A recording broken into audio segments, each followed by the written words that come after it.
Sacrifice something precious in your life. Sacrifice for a noble cause. Prophet Ismail has done it. For everyone around, we wish a happy Eid al-Adha. Once again, welcome to News Analysis. News Analysis, a weekly magazine on current affairs. To begin with the main points in a nutshell. Russia express train crash kills dozen. 3 dead as Zimbabwe cargo plane crashes in China.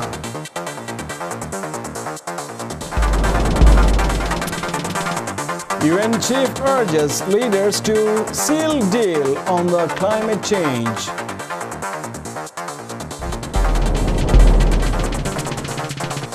Russia and China endorse agency's rebuke of Iran.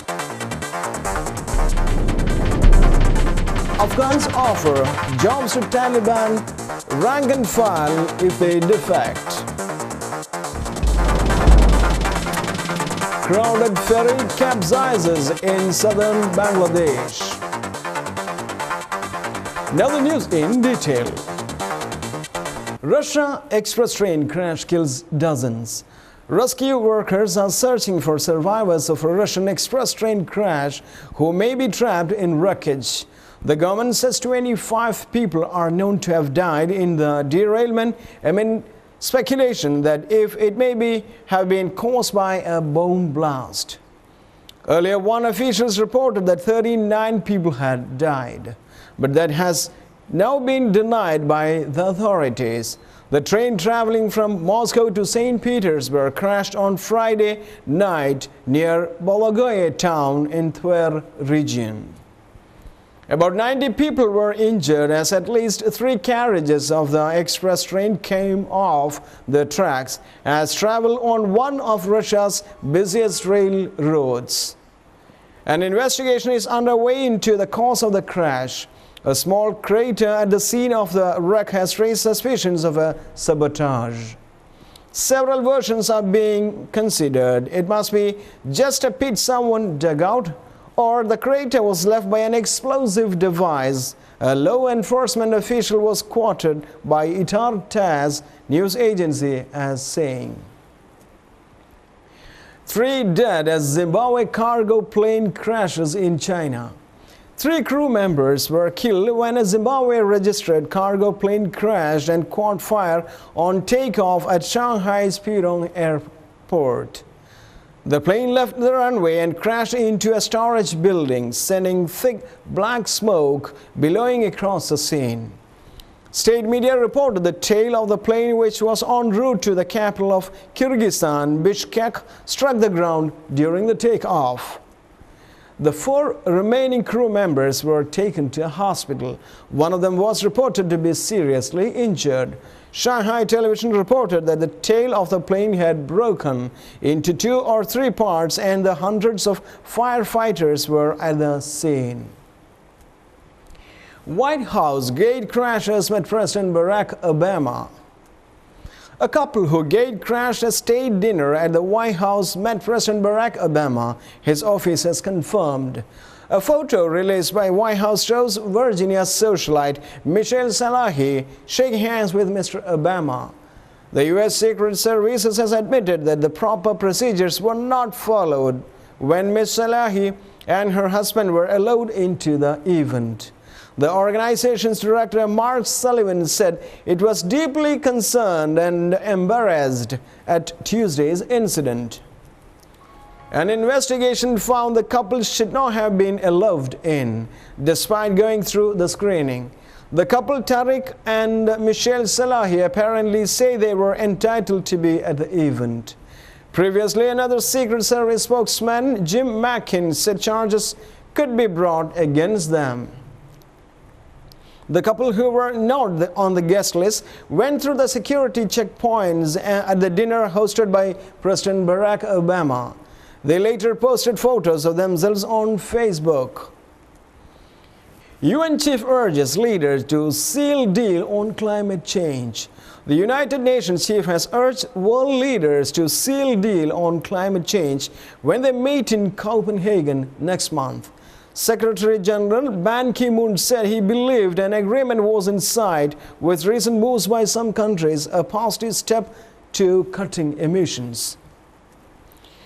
Danish Prime Minister Lars Løkke Rasmussen said he hoped to see money on the table at the UN conference he will host. Both spoke at the Commonwealth meeting, also focusing on climate change.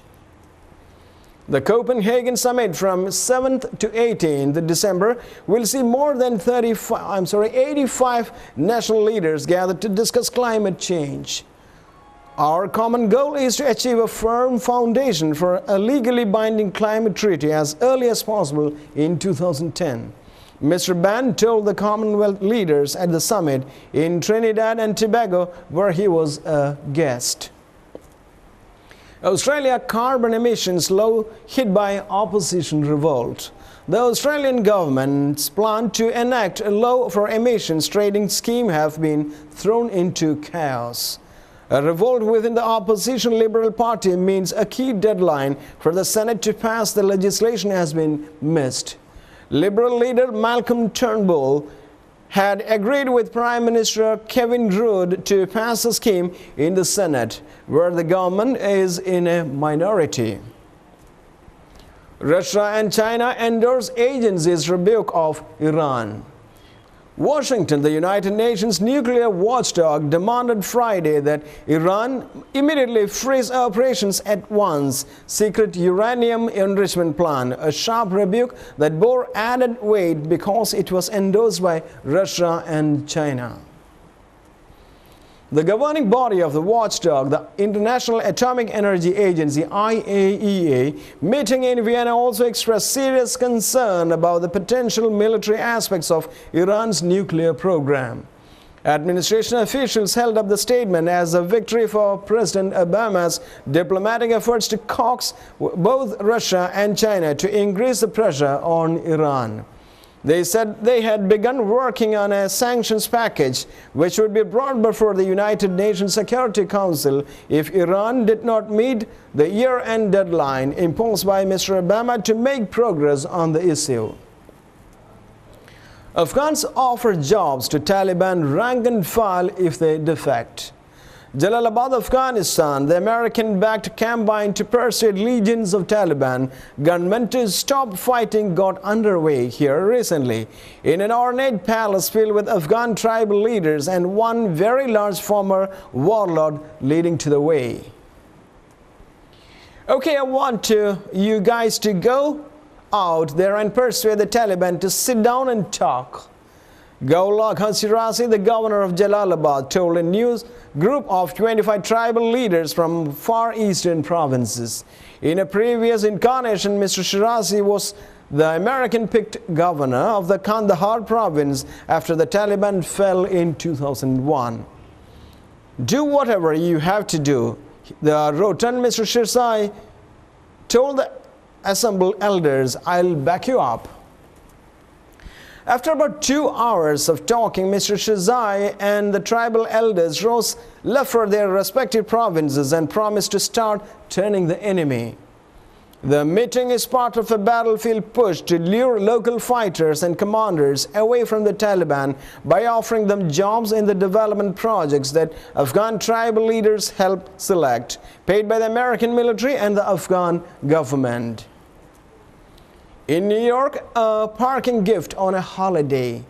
For many in New York City, the Friday after Thanksgiving is a day to digest turkey, jostle with shopping hordes, and curse the fresh parking tickets tucked beneath untold thousands of windshield wipers. Every year, a sleeping army of New Yorkers and their out-of-town guests forget that Friday is not a holiday and fail to move their cars for street cleaning. But the city does not forget. Traffic agents give out parking tickets furiously, more than 3 times the number on a usual day. The post-Thanksgiving bonanza of roughly 20,000 tickets is worth some $900,000 to the city. Russia train crash investigation examines bomb theory. The authorities in Russia are treating the crash of an express train in which at least 25 people were killed and a possible act of terrorism.